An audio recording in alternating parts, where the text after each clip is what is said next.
Praise the Lord everyone. प्रभु की स्तुति हो एक बार फिर से दिल की गहराई के साथ। हम कितने आनंदित हैं कि आज हमने अपने दानियल की पुस्तक उसके 12वें अध्याय की ओर हम आ चुके हैं। और आज हमारा एक और पुस्तक जो दानियल की पुस्तक है उसके अंतिम मनन की ओर हम आ चुके हैं।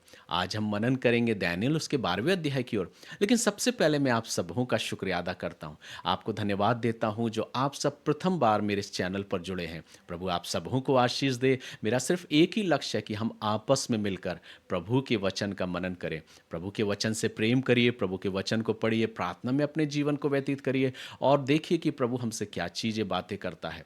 मेरे प्रियो, मैं आप सबों का शुक्रिया अदा करता हूँ। आइए हम दानियल की पुस्तक में चलते हैं और आज जब हम दानियल उसके 12वें अध्याय की ओर अपने ध्यान को केंद्रित करते हैं, मैं प्रार्थना करता हूँ कि परमेश्वर का आत्मा हम सबों से बातचीत करे।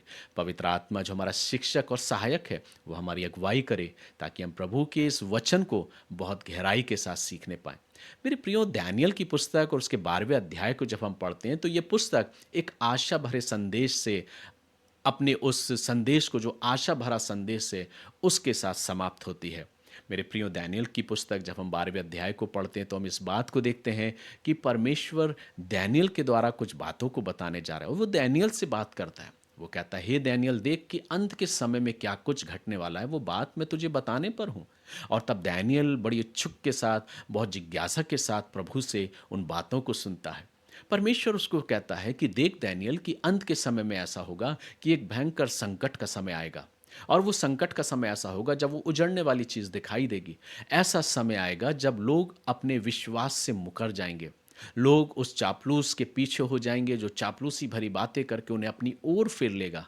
बहुत से हैं जो विश्वास से मुकर कर उसकी ओर फिर जाएंगे, लेकिन जो अंत तक धीरज धरे रहेगा, विजय उसी की होगी। परमेश्वर दानियल को उन अंतिम घटनाओं के बारे में बात करता है। क्या क्या कुछ घटने जाएगा उसके विषय में परमेश्वर बताता है। परमेश्वर कहता है वो अंत का समय इतना भयानक होगा कि बहुत से लोग होंगे जो फिर कर परमेश्वर की ओर से फिर कर उस ओर फिर जाएंगे ताकि वो अपने जीवन, अपने प्राणों को बचाने पाएं। परमेश्वर आगे दानियल से कहता है कि जिन्होंने अपने प्राणों को खोया है, जो मृत हैं, जो संसारिक तौर से लोगों की दृष्टि में मृत हैं, लेकिन परमेश्वर का वचन वहाँ उनके लिए घोषणा करता है। वो कहता है वे लोग जो सोए हुए हैं। जब हम वचन को पढ़ते हैं तो प्रभु अपने वचन के द्वारा उस बात को बोलता है और बताता है जो भूमि के नीचे सोए रहेंगे। ये इस ओर इंगित करता है कि जो हमारे बीच में से चले गए हैं उनको प्रभु कह रहा है कि जो सोए हुए हैं। एक और आशा भरा संदेश जो पुनरुत्थान का संदेश है। प्रभु माँ कहता है कि जो भूमि के नीचे जो सोए हैं उनको मैं जीवित करूँगा, वे जीवित होंगे। और उसके पीछे एक उद्देश्य है। प्रभु कहता है वो इसलिए जीवित किए जाएंगे ताकि वे विश्वास के उस इनाम को पाने पाए। जिन्होंने विश्वास के द्वारा अपने जीवन की हानि उठाई है वे अनंत जीवन को प्राप्त करेंगे। वो उस आशा भरे संदेश को, वे उस इनाम को, वो उस विजय के उस इनाम को अपने जीवन में पाएंगे। और तब परमेश्वर दानियल से आगे बात करता है। दानियल के जीवन में जब हम पढ़ते मेरे प्रियो तो हम इस बात को देखते हैं कि दानियल जो है वो बहुत ही प्रार्थना में जीवन रहने वाला जन था। वो अपने जीवन में निरंतर परमेश्वर के सम्मुख जाके हर एक परिस्थितियों के लिए प्रार्थना किया करता था। जैसा कि वचन हमें बताता है, परमेश्वर का वचन कहता है जब दानियल को बंधुआ बनाकर जब लाया गया तो उसने किसी भी प्रकार से राजा के व्यंजन से अपने आप को दूषित नहीं किया। और वो कहता है कि मेरे पास राजा के द्वारा निर्धारित किया गया कोई भी भोजन मेरे पास ना लाया जाए। मैं राजा का किसी भी प्रकार का कोई भोजन नहीं करूँगा, ना ही उस दाखमधु को पीऊँगा। लेकिन तू देख ले, एक दिन निर्धारित वो करता है और कहता है उसके बाद तू हमें देखना। और ऐसा हुआ कि प्रभु ने दानियल के उस भोजन पर जो सागपात था उस पर इतनी आशीष रखी कि वो दूसरे जवानों से ज़्यादा हष्टपुष्ट नजर आया। आगे हम पढ़ते हैं कि दानियल निरंतर अपने जीवन में मान और सम्मान को पाता रहा और उसका परिणाम ये हुआ कि लोग उसके विरोधी हो गए। लोगों ने उसके प्रति षड्यंत्र रचा। जब राजा ने आज्ञा निकाली कि मेरी बनाई हुई प्रतिमा के आगे सब कोई दंडवत करेंगे, दानियल ने इस विषय के लिए प्रार्थना किया।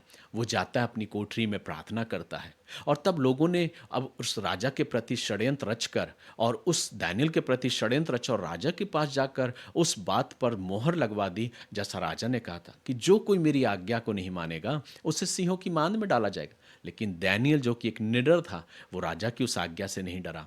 वो सिंहों की मान में डाला तो गया, पर वचन कहता है कि उसने कहा, प्रभु ने अपने दूत को भेजकर सिंहों के मुंह को बंद कर दिया।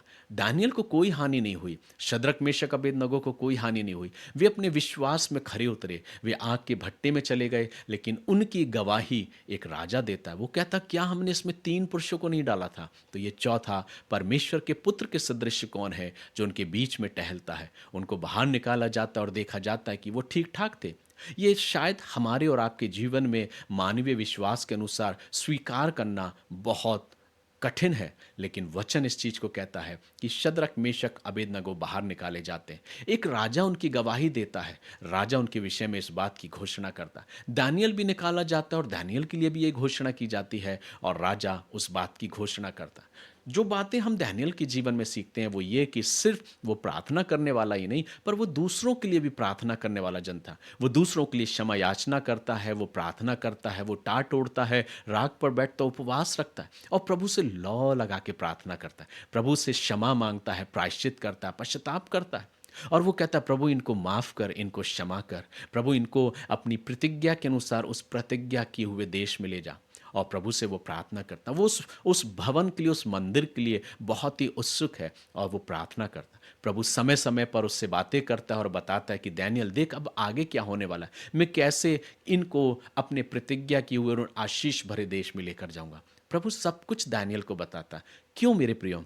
क्योंकि डैनियल प्रभु से प्रेम करने वाला और एक प्रार्थना में जीवन था। अक्सर हम प्रार्थना से कई बार अपने मन को चुराते हैं। हम कहते हैं हम प्रार्थना नहीं करना चाहते, लेकिन प्रभु क्या सिखाना चाहता है? एक प्रार्थना करने वाला जन जो डैनियल के समान, जब वो डैनियल प्रार्थना कर रहा है तो प्रभु से हर एक उन गुण रहस्य बातों को बताता है। वो स्वप्नों का अर्थ बताने वाला, स्वप्न को बताने वाला, वो उस लेख को बताने वाला बन गया और परमेश्वर से प्रतिष्ठा देता है, ऊंचाइयों पर पहुंचाता है। लेकिन जैसे ही हम अंतिम अध्याय में आते मेरे प्रियो, तो 12वां अध्याय इस बात को प्रकट करता है कि 12वां अध्याय सिर्फ खत्म नहीं हो रहा है, लेकिन एक आशा भरे संदेश से 12वां अध्याय का समापन होता है। वचन कहता है कि दानियल परमेश्वर से कुछ पूछना चाहता कि अंत के दिनों में प्रभु क्या होगा।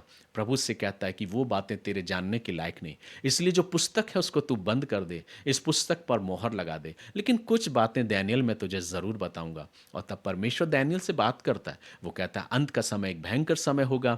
अंत के समय में जो विश्वास योग रहेगा वे विजयी होंगे। अंत के समय के विषय में परमेश्वर कहता है जो सोए हुए हैं मैं उनको जीवित करूंगा, ताकि वो पुनरुत्थान के भागी हों और वे उस अनंत महिमा के और उस अनंत जीवन को पाने वाले हो सकें। और जिन्होंने अपने जीवन में मृत्यु को हासिल हुए हैं, जिन्होंने अपने विश्वास से मुकर गए, वे उस नाम धराई के लिए पुनरुत्थित होंगे। लेकिन सबसे महत्वपूर्ण जो बात है मेरे प्रियो, अक्सर हम और आप अपने जीवन में इस बात से चिंतित रहते हैं कि हम अपने जीवन के बारे में, कि कोई हमें हमारा अहित ना कर दे, कोई हमें नाश ना कर दे। नहीं मेरे प्रियो, परमेश्वर का वचन कहता है कि जिस परमेश्वर ने आदम को मिट्टी से रचा और उसमें जीवन का श्वास फूंका, आज हम और आप कौन है मेरे प्रियो? हम और आप एक इंसान हैं। हम और आप परमेश्वर की बनाई हुई रचना है। परमेश्वर हमारे फ्रेम को जानता है, परमेश्वर हमारी रचना को जानता है, उसे मालूम है कि हम कैसे रचे गए हैं। परमेश्वर ने हमें जीवन दिया है। हम परमेश्वर को कभी नहीं समझ सकते मेरे प्रियो, और परमेश्वर को कभी हल्के में भी नहीं लेना है। वो ऐसा परमेश्वर जो सर्व सामर्थी परमेश्वर है। हम जानते हैं कि परमेश्वर अपने लोगों से भी प्यार करता है। वो हमें अवसर देता है, समय देता है, वक्त देता है। कई बार हम उसके दिए हुए वक्त को नज़रअंदाज कर देते हैं, लेकिन प्रभु हर समय हमको वक्त देता है कि हम अपने जीवनों से मन को फिराएं, अपने गलत कामों से, अपने अधर्म के कामों से फिरकर प्रभु के समीप आएं। क्योंकि वो कहता है कि मेरे ही हाथ में तेरा जीवन है, मैं तेरे चलने उठने बैठने को जानता हूँ। प्रभु हमें अवसर देता है कि हम सच्चा पश्चाताप करें, प्रभु की समीपता में आए। दानियल यहाँ पे इस बात को बताता है और परमेश्वर जो उससे कहता है कि इस पुस्तक को मोहर बंद कर दे, और वो दानियल से कहता है दानियल तू जा। लेकिन परमेश्वर आगे दानियल से कहता है कि अंत के समय में मैं तेरे प्रजा, तेरे लोगों के बीच में तुझे खड़ा करूंगा। ये एक ऐसा आशा भरा संदेश है। कई बार हम सोचते हैं कि हमारे जीवन में हमारा समय, हमारी जो उम्र है बहुत सीमित है। बेशक मेरे प्रियो, संसारिक तौर पर हमारा और आपका जीवन एक सीमित समय, लेकिन वचन हमें इस बात को कहता है कि हम जो मसीह पर विश्वास रखने वाले लोग हैं मेरे प्रियो, हमारा विश्वास ये है कि हमारे विश्वास की आधारशिला ये है कि हम मृत्यु के बाद भी मेरे प्रियो एक जीवन होगा जो पुनरुत्थान होगा और वो अनंत जीवन होगा, और वो परमेश्वर हमें अंतिम विजय देगा। आज हम और आप इस वचन के द्वारा इस बात को सीखते हैं। प्रभु हमें यह कहता है कि तुम भयभीत मत होना, तुम चिंतित मत होना, मैं तुम्हें पुनरुत्थित करूंगा। वो परमेश्वर जो सामर्थी प्रभु है, वो प्रभु जो यीशु मसीह को उस कब्र में से जीवित किया, वो परमेश्वर, वो पिता जो सर्व सामर्थी है, वो मुझे और आपको क्यों ना पुनरुत्थित करेगा। कितने हजार वर्ष पहले ही दानियल को इस दर्शन के द्वारा प्रभु ने उन बातों को बता दिया था जिसको हम नए नियम में होते हुए देखते हैं। लेकिन वचन जो सब कुछ पूरा हुआ है, वो वचन आने वाले समय में भी पूरा होगा। जैसा परमेश्वर ने कहा वैसा पूरा होगा। वो कहता है, मैं तुम्हें अंतिम विजय दूंगा। क्या आप उस अंतिम विजय के लिए अपने आप को तैयार किया है? आइए हम अपने मनों को तैयार करें, प्रभु को धन्यवाद दें, प्रभु से कहें, प्रभु मैं अपने आप को तैयार करता हूं ताकि वो अंतिम विजय में मैं भी शामिल हो सकूं। प्रभु आप सबों को आशीष दे। एक बार फिर से आप सबों का मैं तहे दिल से शुक्रिया अदा करता हूँ। मैं दिल की गहराई से प्रभु की स्तुति करता हूँ, प्रभु की महिमा करता हूँ, और प्रभु का सेवक होने के नाते आप सबों के लिए दुआ करता हूँ कि आप सब प्रभु की आशीष में यूं ही आगे बढ़ते जाएं। आइए हम दुआ करें। प्यारे प्रभु, हम आपका शुक्रिया अदा करते हैं, धन्यवाद देते हैं कि आपने दानियेल की पुस्तक को समझने के लिए हमारी बुद्धि को खोला, हमारी निगाहों को खोला। प्रभु हम सारी बातों के लिए धन्यवाद देते हैं। जो कुछ भी बोला गया, जो कुछ भी बोया गया प्रभु, वो कई गुना फलवंत होने पाए। हम विश्वास में और मजबूत हों प्रभु, और अंतिम विजयी में हम शामिल होने पाएँ। यही हमारी प्रार्थना है। आप हमारी अगुवाई करें, हमारी मदद करें प्रभु, ताकि हम विश्वास में अंतिम क्षणों तक आप में कायम रहें, आप में विश्वास योग्य रहें। सारी बातों के लिए आपका धन्यवाद करते हैं प्रभु। विशेष हर एक सुनने वालों पर और हर एक जुड़ने वालों पर आपकी आशीष मांगता हूँ।